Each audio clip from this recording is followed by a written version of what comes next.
નમસ્તે, મારું નામ શ્રીમાન નિલેશ કુમાર. મારું નામ છે પરમાર નેજા દેવગીરભાઈ. આજે અમે તમારા સમક્ષ સંસ્કૃત વિષયનો બીજો પાઠ મેઘો વર્ષથી રજૂ કરવા જઈ રહ્યા છીએ. મેઘો વર્ષથી પ્રવહતિ નીરો. વાદળ વરસે છે, પાણી વહે છે. કૃષ્યતિ કૃષકઃ, ગચ્છતિ ગચ્છ. ખેડૂતો સંતુષ્ટ થાય છે, તે પશુઓના વાડામાં જાય છે.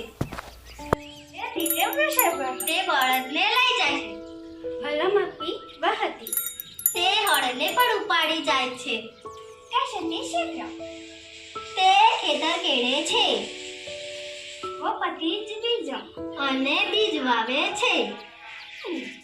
રોહતિ શિષ્ય, ધાન્ય ઉગે છે. ફલતિ પ્રકમ્ર, પુષ્કળ ફળે પાકે છે.